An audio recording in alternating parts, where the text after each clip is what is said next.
ایک مرتبہ حضرت موسیٰ علیہ السلام اپنی قوم کو واعظ و نصیحت فرما رہے تھے، کچھ بیان فرما رہے تھے، اور ایسا فصیح بلیغ بیان تھا کہ لوگوں کے دلوں پر اس نے اثر کیا، بڑے لوگ متاثر ہوئے۔ اس کے بعد ایک آدمی نے حضرت موسیٰ علیہ السلام سے سوال کیا کہ آپ کے علاوہ بھی کوئی ایسا ہے کہ جو بڑا علم والا ہو، آپ سے بڑھ کر کے بھی کوئی ہے؟ تو حضرت موسیٰ علیہ السلام نے فرمایا کہ نہیں، مجھ سے بڑھ کے کوئی علم والا نہیں ہے، اور تھا بھی نہیں، کیونکہ اس وقت کے نبی یہی تھے، اور تعلیم دینے والے، بیان کرنے والے، واعظ و نصیحت کرنے والے یہی تھے، اصل یہی تھی۔ لیکن اللہ تبارک و تعالی نے اصل میں کچھ اور بتانا تھا کہ وَفَوْقَ كُلِّ ذِي عِلْمٍ عَلِيمٍ، کہ ہر علم والے کے اوپر کوئی علم والا ہے تو وہ اللہ کی ذات سب سے بڑھ کے، لیکن اس دنیا کے اندر بھی کوئی علم والا ہے، ایک دوسرے سے بڑھ کے ہے۔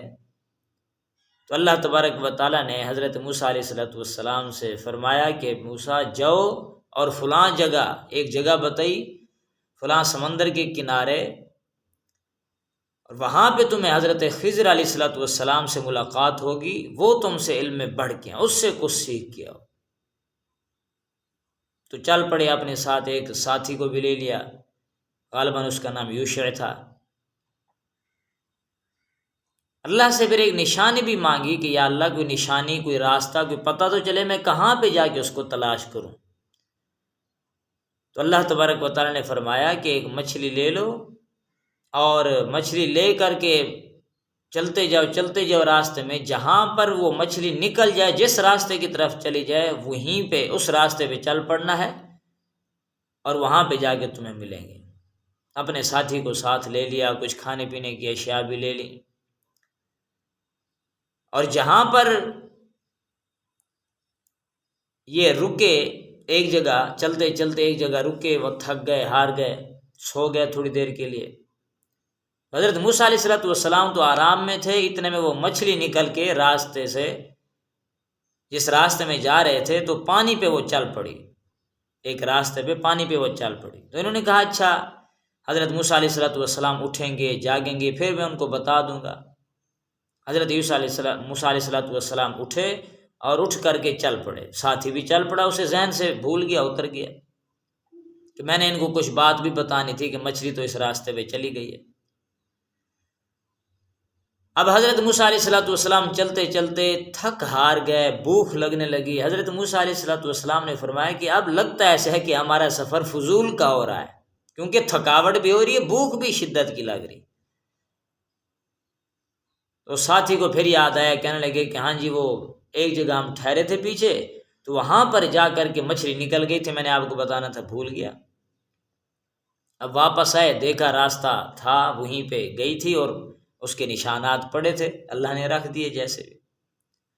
تو اس راستے پر چلتے گئے، جا کر کے دیکھا کہ پانی کے اوپر ہی حضرت خضر علیہ السلام چادر اوڑھ کے سوئے ہوئے ہیں۔ سلام کیا، جی کون؟ میں موسیٰ۔ فرمایا کہ ہاں میں جانتا ہوں آپ موسیٰ ہو، اللہ کے نبی ہو۔ کہنے لگے میں علم حاصل کرنے کے لیے آیا ہوں۔ فرمایا کہ آپ میرے ساتھ نہیں چل سکو گے، صبر نہیں کر سکو گے، اللہ نے مجھے ایسا علم عطا فرمایا ہے۔ کہا نہیں، میں صبر کروں گا، آپ کے ساتھ چلوں گا۔ اس کے بعد حضرت خضر علیہ السلام لے کے ساتھ چل پڑے۔ چلتے ایک راستے میں ایک یتیم بچہ ملا۔ ایک بچہ ملا تو یتیم نہیں، بلکہ اس کے ماں باپ بھی موجود تھے۔ اس بچے کو انہوں نے دیوار کے اندر پٹخا اور اسی وقت اس کو ختم کر دیا۔ حضرت موسیٰ علیہ السلام بول پڑے، یہ کیا ایک کھیلتا ہوا بچہ ہے، آپ نے اس کو کیوں مارا ہے؟ فضول کا کیوں مارا آپ نے اسے؟ تو حضرت خضر علیہ السلام نے فرمایا کہ میں نے کہا نہیں تھا میرے ساتھ نہیں چل سکو گے، صبر نہیں کر سکو گے؟ قرآن پاک میں یہ واقعہ آتا ہے۔ تو کہا کہ اچھا ٹھیک ہے، میں نہیں بولوں گا، چلیں۔ چلتے گئے، ایک کشتی میں سوار ہو گئے، اور کشتی بالکل نیو تھی، اچھی تھی، صاف ستھری کشتی تھی، اس پہ سوار ہوئے۔ جب واپس اترنے لگے تو اس نے ان سے پیسے بھی نہ لیے۔ حضرت خضر علیہ السلام نے اتر کر کے اس کی کشتی کا پھٹا توڑ دیا، تو پھر ایک عجیب سوال کہ یہ کیا بات ہوئی، انہوں نے پیسے بھی نہیں لیے اور پھر آپ نے ان کی کشتی بھی توڑ دی۔ کہا میں نے آپ سے کہا تھا میرے ساتھ نہیں چل سکو گے، صبر نہیں کر سکو گے۔ کہا اچھا آپ نہیں بولوں گا۔ گئے اور جا کر کے ایک بستی میں مہمان نوازی کا کہا کہ ہمیں بھوک لگی ہے، کچھ کھانے پینے کو، انہوں نے کہا نہیں ہم نہیں دیتے، انکار کر دیا۔ واپس آئے، دیکھا ایک دیوار گر رہی تھی، تو گرتی ہوئی دیوار کو گرا کر کے دوبارہ اچھی سی تعمیر کر دی، اس کو نئی بنا دی۔ حضرت موسیٰ علیہ السلام نے پھر کہا کہ یہ کیا بات، انہوں نے ہمیں کھانا نہیں دیا، آپ نے ان کی دیوار بنا دی۔ کہا کہ بس اب آپ میرے ساتھ نہیں چل سکتے، میں نے کئی مرتبہ روکا، آپ نہ رکے، اب جو ہے آپ کا راستہ میرا راستہ الگ ہے، میں آپ کو بتا دیتا ہوں کہ وجہ کیا ہے، باتیں کیا تھی۔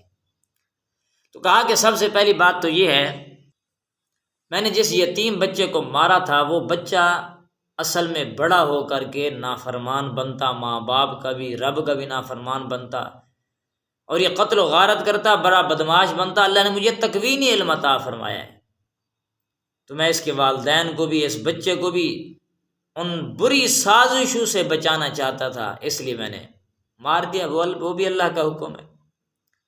اور جو دوسرا تو نے کہا ہے کہ کشتی کا پھٹا کیوں توڑا ہے، وہ اس لیے کہ آگے ظالم بادشاہ رہتا تھا، جو بھی نئی کشتی دیکھتا وہ غصب کر لیتا ہے، چھین لیتا ہے، تو میں نے اس لیے پھٹا توڑ دیا تاکہ اس کے اندر کچھ کمی ہو اور وہ اسے چھینے نہ پائے، ان کے فائدے کے لیے کیا ہے، بچہ بھی وہ بھی ان کے فائدے کے لیے، یہ پھٹا جو توڑا یہ بھی ان کے فائدے کے لیے۔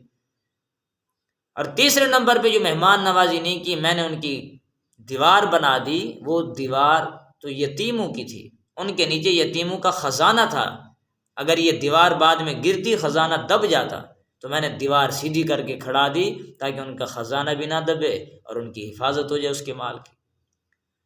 تو اللہ نے تو مجھے تکوینی علم دیا۔ تو بہرحال کہنے کا مقصد یہ کہ اللہ تبارک و تعالیٰ نے علم والوں کے اوپر علم عطا فرمایا، اور جو اللہ نے کرنا ہے وہ کرنا ہے، اس پہ اللہ کی رضا ہے۔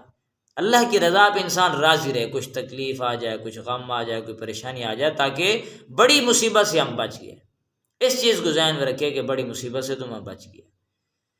تو اللہ کی رضا پہ راضی رہے، خوش رہے، تاکہ اللہ تبارک و تعالیٰ بھی اس کے تھوڑے سے اعمال سے راضی ہو جائیں اور خوش ہو جائیں۔ اللہ سے ہم عمل کی توفیق نصیب فرمائے۔ وآخر دعوانا الحمدللہ۔